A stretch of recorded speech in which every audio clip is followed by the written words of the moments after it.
4 दिन मंदिर चले गए, 8 दिन मंदिर चले गए, 15 दिन मंदिर चले गए, 1 महीना चले गए और तुमने सोचा भगवान हमारा काम कर ही नहीं दिया तो हम शंकर जी को छोड़ते हैं, दूसरी जगह चले जाते हैं। पर एक बात याद रखना अपने जीवन में, पड़ोसन कभी अपनी जायदाद का हिस्सा तुमको नहीं दे सकते। तुम कितनी भी चाय पिला लेना, तुम कितना भी धोख लगा लो, चाय पिला लो, प्रणाम कर लो, चाहे पड़ोसन को चाहे कितना भी पूछ लो, चाहे कितना भी खिला पिला लेना, पड़ोसन अपनी जायदाद का हिस्सा जिंदगी में तुम्हें कभी नहीं दे सकती, कभी नहीं देगी। जायदाद का हिस्सा पड़ोसन कभी नहीं देगी। तुम सास को भले गाली दो, अपशब्द कहो, ताना दो, चाहे रोटी दो, चाहे मत दो, इसके बाद भी डोकरी मरेगी तो दौलत तुझे ही देगी। अब अंतर देख लेना जरा, बहुत सरल भाषा में समझना। तुम कहीं पर भी चले जाओ, किसी से भी जाकर निवेदन कर लो, घड़ी किराने की दुकान पर कभी नहीं सुधर सकता, घड़ी कपड़े की दुकान पर नहीं सुधरेगी। घड़ी ना किराने की दुकान पर, ना कपड़े की दुकान पर, ना कबाड़े की दुकान पर। घड़ी अगर सुधरेगी तो घड़ी की दुकान पर सुधरेगी। और घड़ी की दुकान पर जाकर कहोगे कि ये घड़ी सुधार दो, पहले तो वो सेल बदलेगा, नहीं चलेगी तो कहता 7 दिन पटक दो, 7 दिन के बाद मैं इसको सुधार दूंगा। समय उसने भी मांगा कि 7 दिन पटक कर रखना, मैं सुधार दूंगा। और 7 दिन की शिव महापुराण की कथा है, 7 दिन अपनी घड़ी नहीं सुधर रही तो परमात्मा के चरणों में जाकर बैठ जाओ, 7 दिन में सुधारेगा, ये उसकी जवाबदारी। अकाल मृत्यु हो मरे जो काम करे चंडाल का, काल उसका क्या बिगाड़े जो भक्त हो महाकाल का। आप शिव की आराधना कर रहे हो, जिसने घड़ी बनाई, पल बनाया, नक्षत्र बनाया, समय बनाया, हर पल घड़ी नक्षत्र, ऐसी कोई समय घड़ी नहीं जो शिव ने ना बनाई, सब शंकर का। आप भटकते हो, 1 महीना कर लिया, 1-2 बार कर लिया, नहीं हुआ, दूसरे मार्ग पर चले गए, दूसरे मार्ग से तीसरे मार्ग पर चले गए। तुम जाओ कितनी भी जगह जाओ, पर आखिरी में तो देगी तो सास ही देगी। ब्रह्मा जी ब्रह्म लोक में है, भगवान विष्णु मृत्यु लोक में है, और भगवान विष्णु वैकुंठ लोक में है, और मेरा शिव, मेरा ओघड़ी, मेरा भोलेनाथ, मेरा कुबेर भंडारी, मेरा अवधूतेश्वर, मेरा भूतेश्वर मृत्यु लोक में।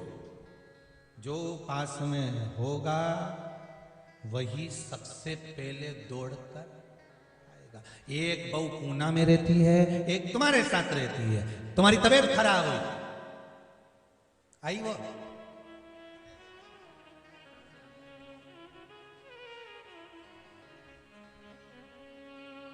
पर तुम्हारी पट्टी तो उससे ही अच्छी है जो दूर रहती है, क्योंकि दूर के ढोल सुहावने, जो नजदीक रहती है उससे कहां पड़ती है।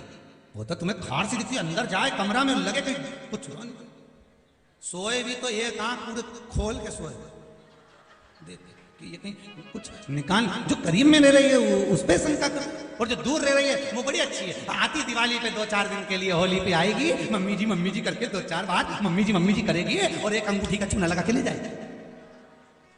थोड़ा बुरा लगेगा, लग जाए तो लग जाए, लगे।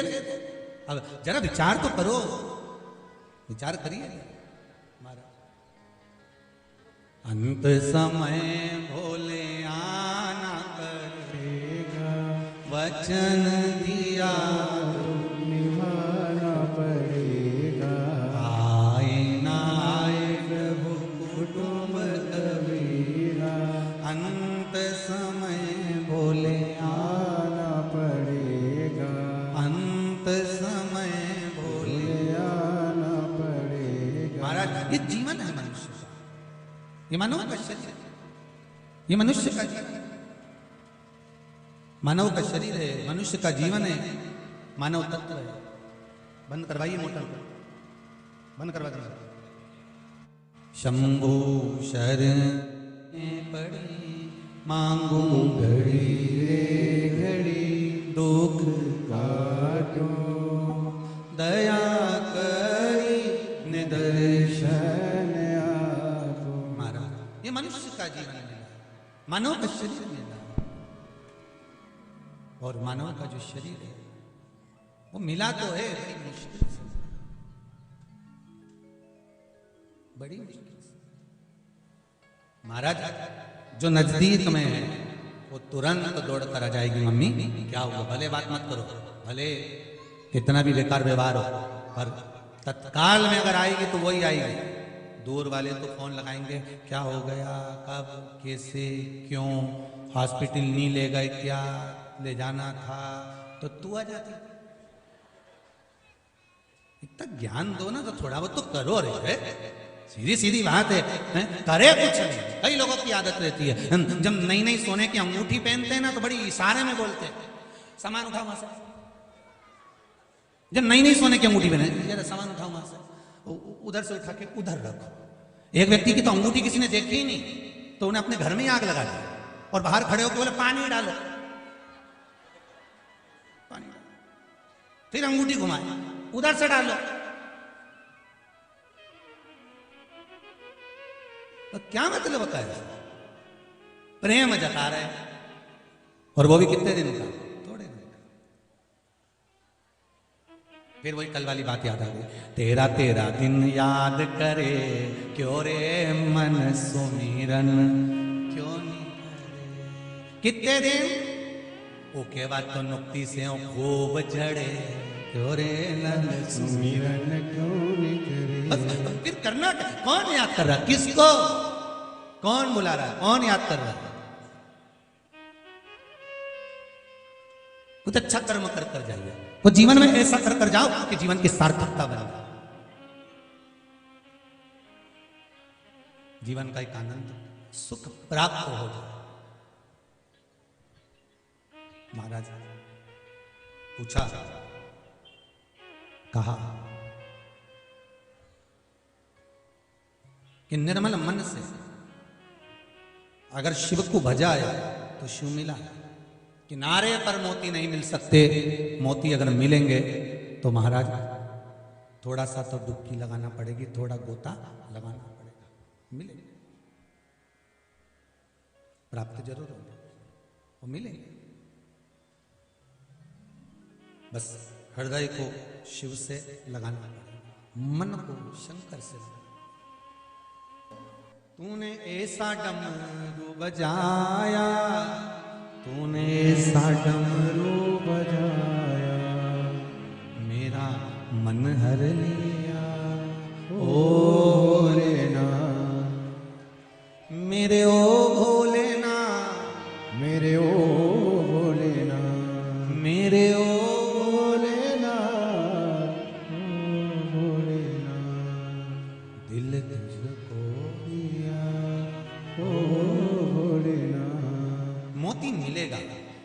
शिव तत्व, भगवान शंकर की भक्ति, भगवान शिव का आशीर्वाद, शिव की कृपा, शिव की दया करुणा हमें प्राप्त होगी। पर पहले हमें थोड़ा सा तैरना आना चाहिए, थोड़ा सा हमको तैरना आना चाहिए।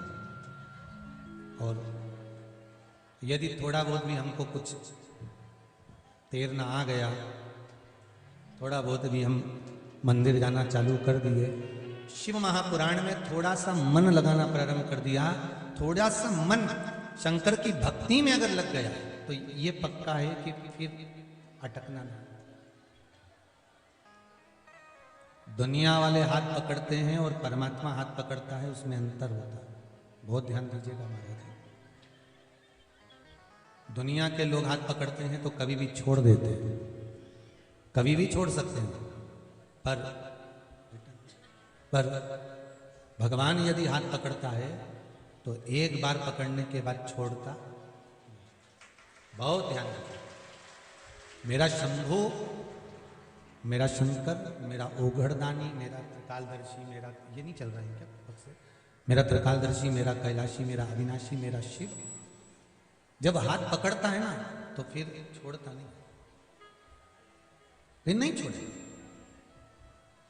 एक तेरे ही भरोसे हवा बिच उड़ती जावांगी। बस बाबा, हवा बिच उड़ती जावांगी, बाबा डोर हत्तो छठी नामे कटती ओ भोले मैं तेरी पतंग हवा बिच उड़ती जावांगी बाबा डोर हथो छड़ी ना में कटती जावांगी। इतनी कृपा करना मेरे शंभू, तेरे भरोसे पर जी। अगर तेरा सहारा नहीं होता, जितने लोग शिव महापुराण की कथा सुन रहे हैं, चाहे आस्था टीवी पर सुने, चाहे फेसबुक यूट्यूब पर सुन रहे हैं, और जितने लोग इस पंडाल में बैठकर सुन रहे हैं, दिल से कहना, पूरी कोरोना महामारी में जब जब संकट ने घेरा, पास पड़ोस तक भी लोग बीमार हो गए, जाने की तैयारी हो गई, पर आपको अगर बचाकर रखा तो मेरा श्री शिवाय नमः तो हम बचा, शंकर बचाया। आप उसको दिल से रिझाओगे क्यों? एक पत्र आया, बड़ा सुंदर है पत्र, सभी सुंदर है, वो बहुत अच्छे अच्छे लिखे हैं आप।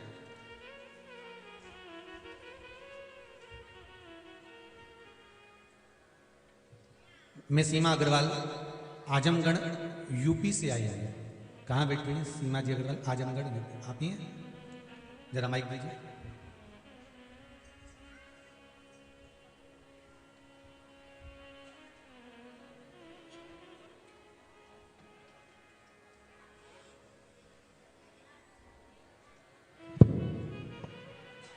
आपने पत्र में लिखा है, सीमा दीदी अग्रवाल, आप पत्र में लिख रही हैं कि गुरुदेव, मैं पिछले वर्ष रुद्राक्ष महोत्सव में टीवी पर कथा सुनकर यहां पहुंची थी और बाबा से निवेदन करने पहुंची थी। क्या हुआ? रुद्राक्ष उत्सव में आए थे, उसके बाद कुछ हुआ? बाबा ने इसमें अपने पत्र में लिखा है कि मेरी 2 कामना थी।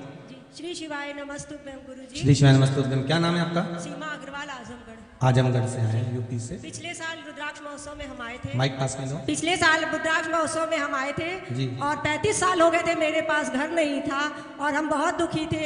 यहाँ बाबा से विनती किया, प्रार्थना किया और जाकर पशुपति व्रत किया और आपने जो जो उपाय बताया सब किया। गुरुजी 3 महीने के अंदर घर बनना प्रारंभ हो गया और बेटे की शादी तय हो गई और नवंबर में गृह प्रवेश भी हो गया और बहू भी घर आ गई। बधाई हो, 2 काम एक साथ हो गए। और क्या चाहिए? बधाई बधाई। नमस्तुभ्यं। श्री शिवाय नमस्तुभ्यं। बधाई हो आपको बहुत बहुत। बैठिए बैठिए विराजिए।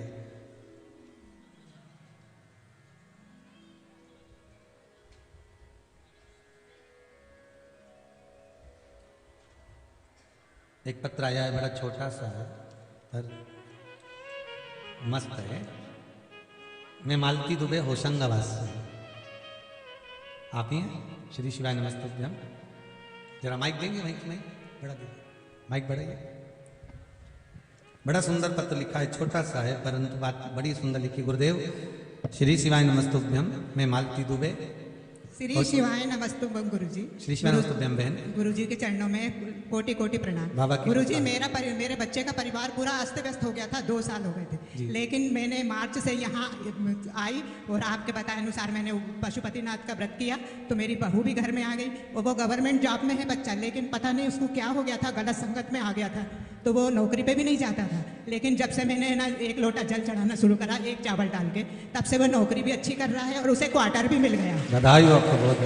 परिवार अच्छा रहता है? गुरुदेव जी उसकी एक गाड़ी घूम गई थी अपाचे, तो वो बैतूल में मिली, आपके पास में आई थी, आपसे मिली भी थी, आपने कहा था 5 दिन के अंदर मिल जाएगी, तो वो सच में गुरुजी मिल गई। और वो भगवान को कभी मानता नहीं था, लेकिन जब से मैं शिव पुराण की कथा सुन रही हूँ उसको भी सुनाती। वो आज मुझे लेके आया था, मुझे छोड़कर अपनी मन की अभिलाषा करके वो वापस चला गया। बाबा की कृपा। मैं अभी तक गुरुजी 6 बार यहाँ आ चुकी, लेकिन मैं अपने पैसों से नहीं आ पाती थी, मैं दूसरों की मदद से आई, लेकिन आज बेटा मेरा खुद लेके आया। मैं बहुत खुश हूँ कि मेरा बेटा भी खुश है और वो सब अच्छे से कर रहा है। बाबा की कृपा हो, बाबा इसी करुणा करे। श्री शिवाय नमस्तुभ्यं। श्री शिवाय नमस्तुभ्यं। बैठिए बहन, बहुत बहुत अच्छी बात, आपने अपने दिल की बात कही और ये तक कह दिया कि मैं अपने पैसे से नहीं आ पाई थी, पर भले पास पड़ोसी के पैसे से पहुंचे पर गलत जगह तो नहीं गए ना, गए तो मेरे बाबा के दरबार पर ही हो, बाबा के पास। तो बाबा साध ले, हृदय की चित्त की बात समझ ले, बस उससे निवेदन करो, विनय करो। शंभो शरणे मांगो घड़ी घड़ी दुख काटो, दया कर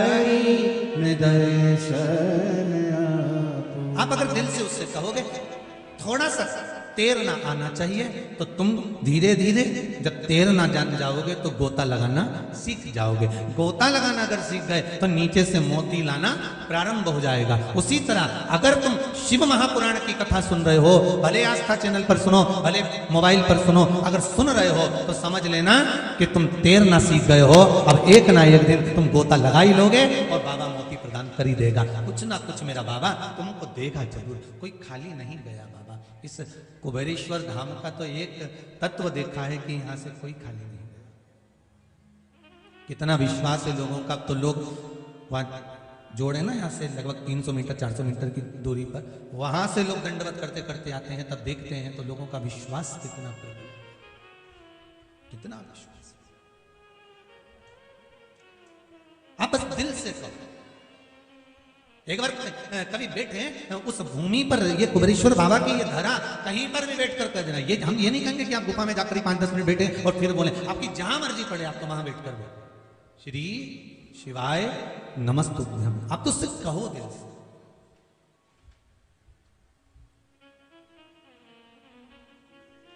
थोड़ा सा तैरना जान गए, हम शंकर को जाने।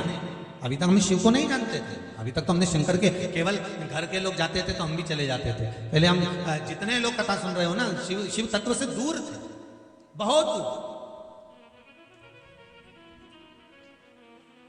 पर अब उसके करीब पहुंचने का हमको मौका मिला है, उसके नजदीक जाने का हमको मौका मिला है, हम उसके पास पहुंच रहे। तेरे दरबार की बाबा निराली शान देखी है, तुझे देते नहीं देखा पर झोली भरी देखी। वो भले इस भूमि पर कोई मूर्ति के रूप में विराजमान नहीं है, धरा पर मंदिर अभी तो बन रहा। आप जैसे दानदाता लोग जो दे रहे हैं, बनवा रहे हैं, ये बन रहा, अभी तो वो बनवा रहा है। यहां तो केवल कंकर शंकर। जैसे वो अग्रवाल दीदी ने कहा, आजमगढ़ से आई हैं, आई थी पिछले रुद्राक्ष में, अनायास पहुंच गई होगी, बस केवल कथा सुनी होगी टीवी पर और पहुंच गई होगी। आपका भी मन कर रहा होगा,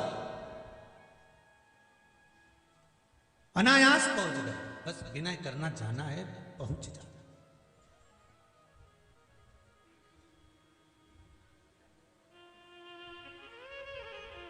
क्या पता भोलेनाथ जी को भी ये रुद्राक्ष उत्सव कराना था, नहीं तो बीच में लॉकडाउन लग गया था, तो विचार कर लिया था कि भले लोग कह रहे हैं कि रुद्राक्ष चाहिए और बीमारी को दूर करने के लिए, समृद्धि के लिए, लक्ष्मी के लिए, पर विचार करा था कि रुद्राक्ष उत्सव नहीं करेंगे, क्योंकि लॉकडाउन शासन प्रशासन के साथ चलना पड़ता है। सबकी स्वास्थ्य अच्छा रहे, सब निरोगी रहे, यही बाबा से विनती है। पर बाबा को कराना होगा, इसीलिए उन्होंने 15 दिन पहले ही लॉकडाउन हटा दिया। रात का भी लॉकडाउन लगा हुआ था, तो बाबा ने कहा और आधी रात को इधर उधर घूमते फिरेंगे पूरे जंगल में।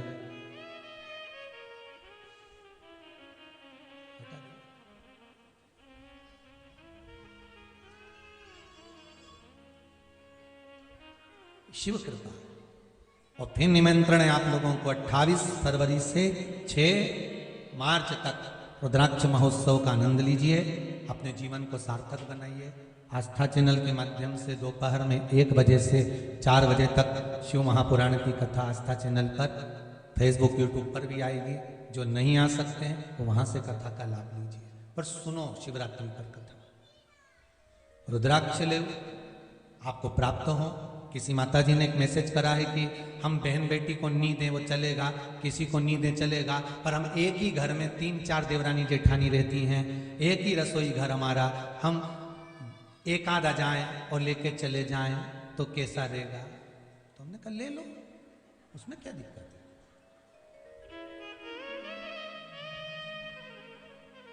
आप कितना आस्था है, विश्वास है, तो बाबा का नाम लेकर भी आप जो कार्य करेंगे तो बाबा तो स्वीकार करेगा। मेरे बाबा को छल छिद्र कपट नहीं भाता, दिल से रीझ जाता है। थोड़ा दिल से रीझेगा, आपके छल और कपट से वो नहीं रिश्ता, केवल निर्मल मन सो मोही उसको नहीं। और एक निवेदन आप सबसे, जो लोग कुबेरेश्वर धाम आ रहे हैं, अगर बाबा की इस धरा पर पंडाल फुल हो जाए, रुकने की जगह व्यवस्था ना हो, आप गाड़ियां लेकर आ रहे हो, तो कुबेरेश्वर धाम से सीहोर मात्र 8 किलोमीटर की दूरी पर है, जहां पर सीहोर वासियों के द्वारा, समाजों के द्वारा धर्मशालाओं का निर्माण है। उन सभी धर्मशालाओं में आप सभी के लिए रुकने की व्यवस्था निःशुल्क करी गई है। आप आओ, रहो आराम से, रात्रि विश्राम, जैसे राठौर समाज धर्मशाला है, ब्राह्मण समाज धर्मशाला है, माहेश्वरी समाज धर्मशाला है, आज 2 एक नाम हो रहा है, भावसर समाज धर्मशाला है। इछावर साइड से अगर कोई आ रहे हैं तो राठी धर्मशाला है, जहां पर रुकने की व्यवस्था करी गई है। सीहोर में रेलवे स्टेशन के पास में यशराज मैरिज गार्डन है, जो 7 दिन के लिए पूरा गार्डन निःशुल्क व्यवस्था दी जाएगी। महाराज सीहोर में भावसर धर्मशाला कस्बे में निर्मित है, जहां पर पूर्ण व्यवस्था है। हनुमान फाटक पर हनुमान जी की धर्मशाला है, जो पूर्ण तरह से निःशुल्क है। आप तो धर्मशालाओं के नाम इस कथा के माध्यम से लिख लो, जो सीहोर आए वो इन धर्मशालाओं में जाए, रात्रि में आराम से विश्राम करे, सवेरे बाबा की इस सुंदर अभिषेक में, अनुष्ठान में पधारे, कथा सुनने पधारे।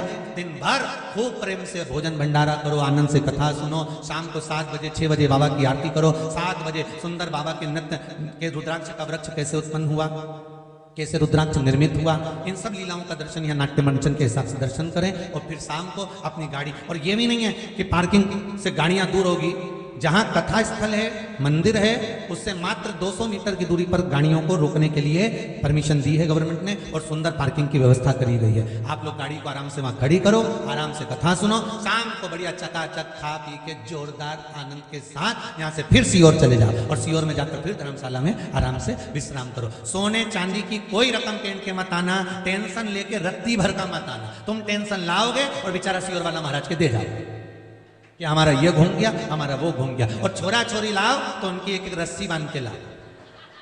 निवेदन है,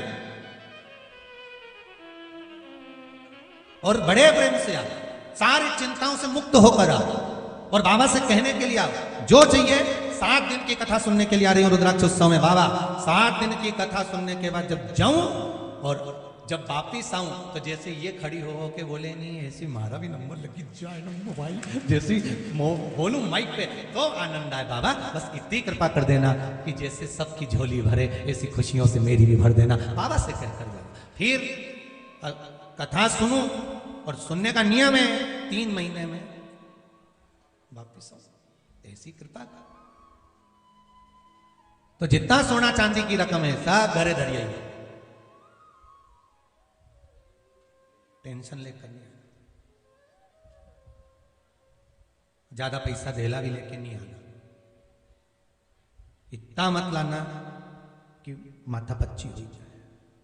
तुम तो तुम्हारा खर्चा निकल जाए नहीं, और ये खर्चा की जरूरत क्या नहीं है ना, बड़ी चाय आराम से भोजन भंडारा चलेगा, चाय ने भोजन ने सुबह 10 बजे से चालू ने शाम के 7 बजे तक जितनी बार निपटा लीजिए। पर इतना भी मत खा लीजिए कि चिकित्सालय बनाया वो भी पड़ी रहे। नहीं तो देखिए महाराज जी ने चिकित्सालय डॉक्टर बिठाए ने, सिस्टर बिठाई ने, नर्स बिठाई ने, सब जोरदार ने। पुलिस कंट्रोल रूम बनाया ने, प्रतीक्षालय बनाया ने, गुमशुदा तलाश केंद्र भी बनाया। तो ऐसा मत कर दिया कि छोरा छोरी की वहीं छोड़ दीजिए। तुम तो खूब आनंद से बस बाबा का भजन करो, रुद्राक्ष उत्सव का आनंद लो। एक रुद्राक्ष अपने जीवन में धारण करो, और रुद्राक्ष को ये समझ कर लेकर जाना कि मेरा शंभु कुबेर का खजाना कुबेर भंडारी मेरे साथ जा रहा है, और वो लेकर। कल आपको कहा था रुद्राक्ष का कमल पुष्प,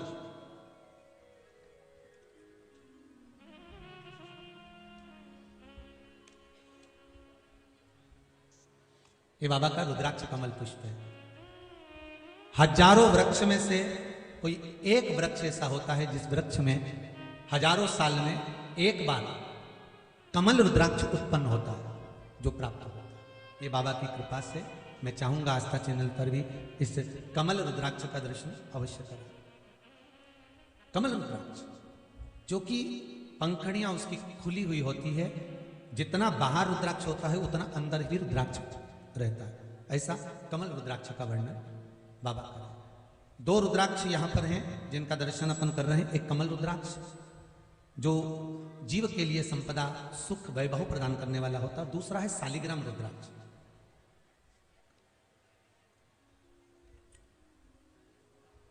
शालिग्राम रुद्राक्ष जो कि 7 मुखी, 11 मुखी, 16 मुखी और 18 मुखी तक होते हैं शालिग्राम रुद्राक्ष, जिनका दर्शन अपन कर रहे हैं। बाबा देव अधिदेव महादेव शिव शंकर का नेत्र अश्रु से जो रुद्राक्ष उत्पन्न होते हैं वो शिव तत्व को सुख प्रदान करने वाले होते हैं, ओगरदानी का सुख प्रदान करने वाले। शंभो शरणे मांगो घड़ी रे घड़ी दुख काटो दया करी निदर्शन। बाबा देव अधिदेव महादेव की कृपा, शिव की आराधना, हम केवल मंदिर तक जाना सीख जाएं, शिव महापुराण तक जाना सीख जाएं, फिर गोता लगाना और मोती देना मेरे शंभू के हाथ में है। आज माता जगतजननी जगदम्बा मां पार्वती शंकर भगवान से कहती हैं, भोलेनाथ आराधना, साधना, मंत्र जाप, स्मरण करने में किस चीज की फल प्राप्ति होती है वो मुझे दर्शाने का प्रयास करें, कृपा करिए। बाबा ओगड़दानी त्रिकालदर्शी कैलाशी अविनाशी मेरे शिव, मेरे ओगड़ी, मेरे भोलेनाथ कह रहे हैं, मेरे शंभू कहते हैं, जगत जननी जब 5 कर्मेंद्री, 5 ज्ञानेंद्री और 1 मन, इन 11 इंद्रियों के इस शरीर से जो मंत्र निकलता है, जो मंत्र जाप निकलता है, जो स्मरण निकलता है, वो जीवन का सुख देने वाला होता है। एक भगोना दूध, बहुत बड़ा भगोना दूध का, उसका दही बनाना है तो जामन कितना डालोगे? दही बनाने के लिए जो उसमें जामन डालेंगे, गला पकड़ रहा है बाबू, जामन बनाने के लिए जो दही बनाने के लिए जो जामन डालेंगे, वो जामन डालेंगे कितना? थोड़ा सा।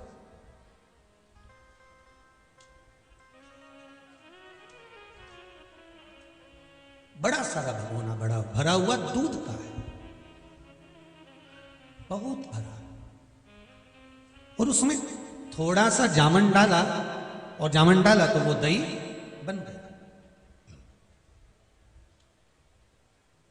तुम्हारे जीवन में तुम सब कुछ करो, मनुष्य की देह मिली है, उन्नति की ओर बढ़ना भी है, कार्य भी करना है, तरक्की भी करना है, नाम रोशन भी करना है, सारे कार्य भी आपको करना है।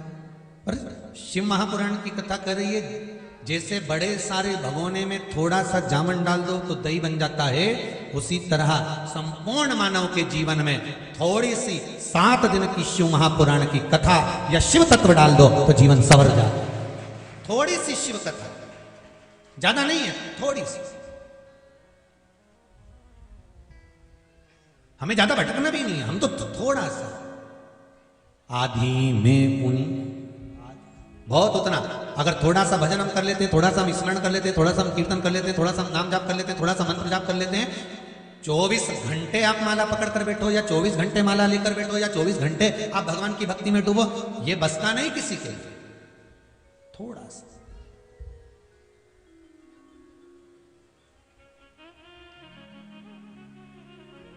ना राम नाम लीनो तूने बड़ी जवानी में, तू डूब के मर जा रे चुल्लू भर पानी में, तू डूब के मर जा रे चुल्लू भर पानी में। मंत्र जाप अगर हम कर रहे हैं, थोड़ा भी मंत्र जाप कर रहे हैं, थोड़ा भी हम स्मरण कर रहे हैं, हमारे जीवन को हम सार्थक बना रहे हैं, हमारे जीवन को हम संवार रहे हैं। पर मंत्र जाप करने में एक चीज का स्मरण जरूर करिए,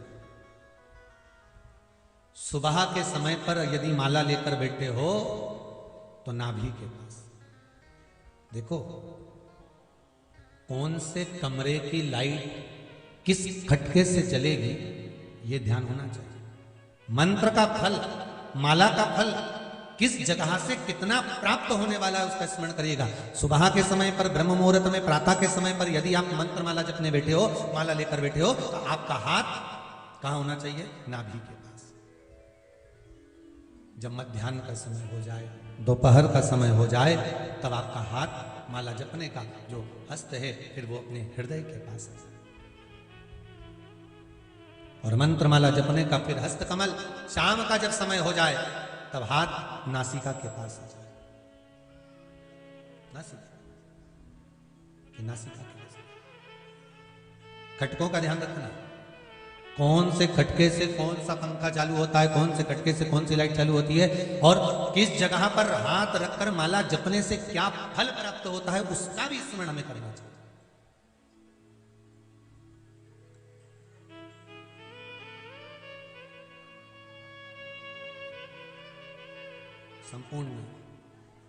संपूर्ण उदर पोषण के लिए, केवल आप अकेले के उदर पोषण के लिए नहीं, संपूर्ण उदर पोषण के लिए जब ब्रह्म मुहूर्त में, प्रातः में, सुबह के समय जब मंत्र का जाप होता है, संपूर्ण ब्रह्मांड के उदर पोषण के लिए किया जाता है। हृदय के पास में मध्याह्न में जब मंत्र जाप होता है तो ये भाव रखकर करा जाता है कि सबके हृदय में आपका निवास हो जाए। जिस मंत्र को मैं जप रही हूँ, जिस मंत्र का मैं स्मरण कर रहा हूँ, जिस मंत्र को मैं जप रही हूँ, उसका भाव प्रत्येक जीव के हृदय में पहुंच जाए, प्रत्येक जीव के हृदय।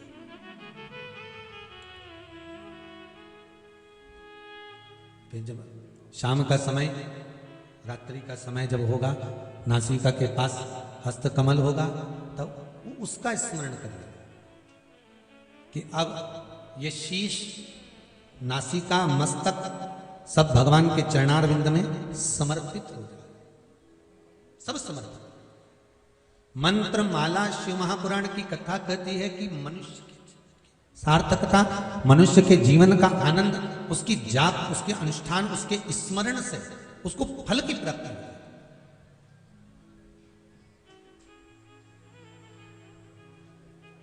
महाराज पार्वती जी ने सुना, आगे वर्णन आया, भगवान शिव को क्रोध आया और उनके नेत्र अश्रु गिरा। जिस नेत्र अश्रु से एक बालक ने जन्म लिया जिसका नाम अंधकासुर पड़ा। अंधकासुर जिसको माता पार्वती ने अपनी गोदी में लिया है। महाराज जी, पार्वती जी ने अपनी गोदी में लिया है और पार्वती मैया ने जब गोदी में लिया अपने पुत्र का भाव दिया। पर बाबा देवाधिदेव महादेव कर रहे हैं, पार्वती ये आपका पुत्र नहीं है,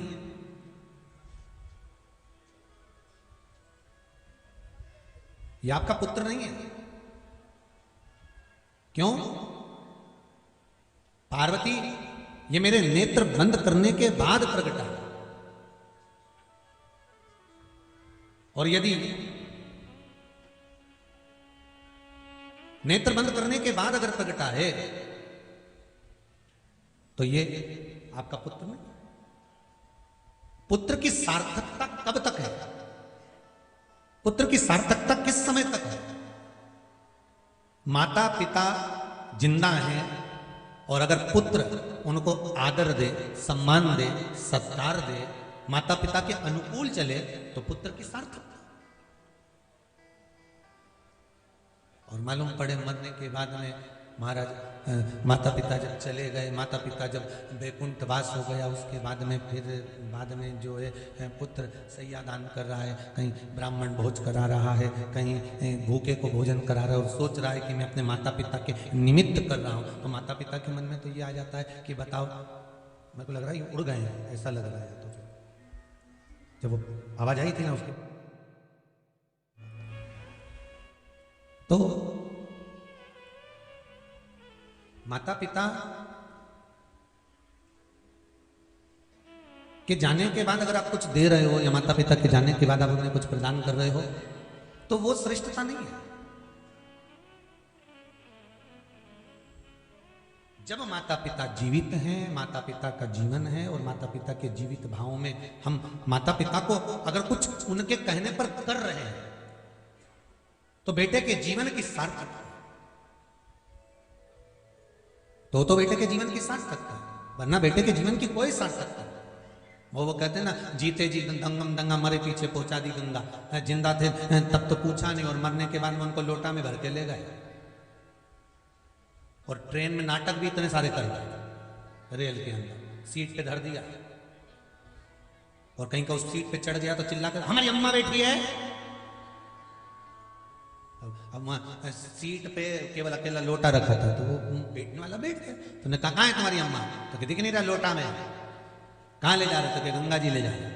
रोटी खाए तो थाली रखे, फिर चाय पिए तो चाय रखे, टिकट भी करवाया, चाय भी पिलाई, रोटी भी खिलाई, और बड़े पूछते पूछते गया अम्मा चलो अम्मा चलो। अम्मा को ऑटो में भी ले गया, गाड़ी में भी ले गया, बिठा कर भी ले गया, ट्रेन की बर्थ पर भी खाना भी खिलाया, चाय भी पिलाया, सब कुछ करते करते करते करते लेकर गया। जितने प्रेम से तू अम्मा को मरने के बाद ले गया था, उतने प्रेम से अगर तू जिंदा जी ले जाता तो अम्मा का कितना आशीर्वाद मिल जाता। जरा विचार तो कर, मरने के बाद भी तो तू लेकर गया।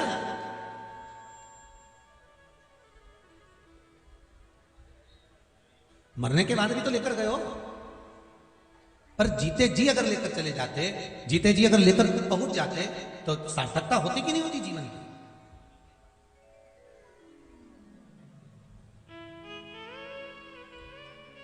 कथा कह रही है, ये अंधकासुर जो जन्मा है ना, मेरे नेत्र बंद करने के बाद जन्मा, और मेरे नेत्र बंद करने के बाद जन्मा, इसलिए इसकी श्रेष्ठता नहीं है। पार्वती इसको ले जाकर समुद्र में फेंक दो। पार्वती जी कहती मैं समुद्र में नहीं फेंकूंगी क्योंकि मेरा पुत्र है, आपके द्वारा प्रकट हुआ है। अब देखिएगा जरा, भगवान शंकर के नेत्र बंद थे, और नेत्र बंद होने पर पुत्र पैदा हुआ, उसका नाम अंधकासुर हुआ, और भगवान शंकर ने ही उसका संहार करवाया। और भगवान शंकर के नेत्र बंद थे, पार्वती जी ने हाथों से भगवान शंकर के नेत्रों को बंद कर दिया था। जैसे ही नेत्र बंद हुए, पार्वती जी ने नेत्र जैसे ही शिव जी के बंद करे, बंद करते से उनके नेत्र से एक अश्रु नीचे गिरा, जिसके गिरते से रुद्राक्ष का वृक्ष उत्पन्न हो गया। दोनों में अंतर देखिए, एक नेत्र बंद थे जिससे पुत्र पैदा हुआ जिसका नाम अंधकासुर था, एक नेत्र बंद हुए जिससे वृक्ष उत्पन्न हुआ जिसका नाम रुद्राक्ष था। ध्यान दीजिएगा, अंधकासुर भगवान शंकर स्वयं संहार कर रहे हैं, और रुद्राक्ष जिसको शंकर भगवान स्वयं शिव महापुराण के अंदर लिख रहे हैं, कह रहे हैं। तुमरुका जी की साक्षी में मेरे शंकर ओगरदानी काशी विश्वनाथ कहते हैं, सुनो तुमरुका जी, ये वो वृक्ष है जिस वृक्ष का फल अगर जीव अपने हृदय पर धारण कर लेता है या अपने पास रख लेता है, तो वो किसी फल से वंचित नहीं रहता, सारे फलों से प्राप्त हो जाते हैं। शिव कह रहे हैं, काशी खंड में स्कंद पुराण में सुंदर भाव वर्णन किया, स्वयं तुमरुका जी को समझा, स्वयं तुमरुका जी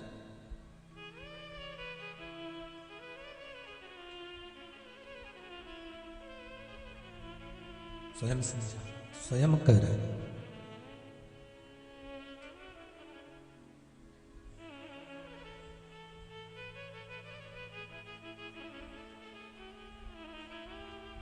महाराज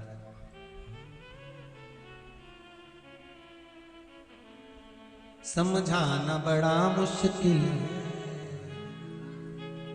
आखिर वो दर्दे दिल है, सच्चा दरबार लगा है, ये भोले की महफिल है, सच्चा दरबार लगा है, ये भोले की महफिल है। नीनू को डमरू वाले का हो, नीनू को डमरू वाले का दीदार चाहिए, वो काशी